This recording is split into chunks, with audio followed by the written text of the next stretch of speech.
সবচেয়ে খারাপ হচ্ছে, দেখবা যে অনেক ভালো স্টুডেন্টসদেরও কোনো না কোনো কারণে এইচএসসি পরীক্ষার তুলনামূলক একটু এদিক সেদিক 19-20 হইতেই পারে।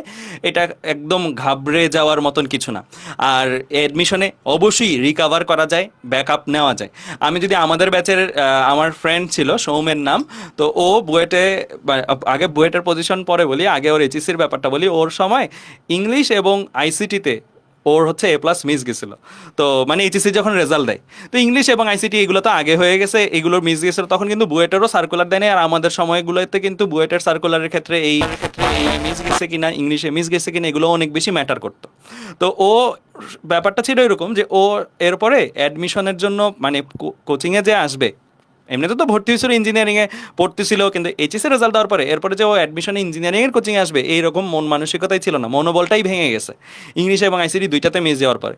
তারপর হচ্ছে ও সাহস নিয়ে পরবর্তীতে বিভিন্ন আমাদের থেকে বা বিভিন্ন জন থেকে মোটিভেশন নিয়ে ও আবার চিন্তা করলো যে না, আমি কন্টিনিউ করি অ্যান্ড পরবর্তীতে কিন্তু সে কন্টিনিউ করছে। বুয়েট অ্যাডমিশন টেস্ট আমাদের সাথে পড়াশোনা করছে, এবং গেস হোয়াট, ওর বুয়েটে পজিশন আমি ভুলে গেছি 33 না 34 এরকম ছিল। তো তুমি চিন্তা করো যে যে ছেলেটার ইংলিশ আইসিটি দুইটাতে A+ মিস ছিল, যে ছেলেটা নিজেও জানতো না যে সে বুয়েটে পরীক্ষা দিতে পারবে কিনা, তার এরকম একটা স্টোরি। আবার আমারই একটা স্টুডেন্টের কথা বলি, 18 ব্যাচের। আমার কাছে তখন সে আমরা যে পার্সোনাল যে ব্যাচ পড়াতাম সেখানে পড়তো।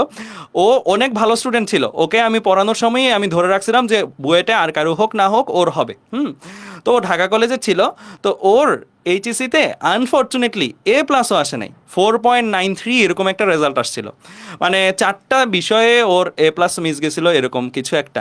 মানে GPA 5 যে একটা পূর্ণাঙ্গভাবে আসে, সেই GPA 5ও আসে নাই। GPA 5 আসে নাই, আমি তারপরেও ওকে বলছি না, তুমি ইঞ্জিনিয়ারিং প্রিপারেশনের জন্য কন্টিনিউ করো। ও সত্যি কথা আমার কথা মতোই ইঞ্জিনিয়ারিং প্রিপারেশন নিচ্ছিল। মানে ইঞ্জিনিয়ারিং প্রিপারেশন নেওয়ার জন্য ওর মানে অন্যান্য জায়গা থেকে কোনো ইন্সপিরেশন ছিল না। আমিই বলছি তুমি ইঞ্জিনিয়ারিংয়ের জন্য পারফেক্ট, তুমি ইঞ্জিনিয়ারিং প্রিপারেশন নাও। তো পরবর্তীতে কি হলো, ও বুয়েটে তো চান্স পাইছে আলহামদুলিল্লাহ, আইপি ডিপার্টমেন্ট থেকে, এই যে এবার পড়াশোনা করে বের হলো। তো এই যে এরকম গল্প কিন্তু অহরহ আছে, তোমাদের ব্যাচেও কিন্তু এরকম গল্প আছে। তো তোমাদেরকে এই দুইটা গল্প শোনানোর অর্থ এটাই যে এইচএসসির পরপরই অনেকে হাল ছেড়ে দাও, মানে মন মানসিকতা ভেঙে যায়, এবং মানে থাকে না যে পড়াশোনা যে আমি চালাই যাব বা ইঞ্জিনিয়ারিং টার্গেট নিয়ে যাব, বা যেই টার্গেটই হোক না কেন সেই টার্গেটটা আমি অ্যাকচুয়ালি কন্টিনিউ করতে পারবো, এই কনফিডেন্সটা থাকে না। জাস্ট দাঁতে দাঁত কামড় দিয়ে এই কনফিডেন্সটা শেষ পর্যন্ত ধরে রাখো, দেখবা তোমার গল্পটা ওপরের বার হয়তো আমরা বলতেছি যে গত বছর এরকম একটা স্টুডেন্টের এই ঘটনাটা হয়েছে। এই জিনিসগুলো কিন্তু খুবই কমন, এমন না যে একদম ধরে ধরে বলতে হয়। তো তোমাদের থেকেও এরকম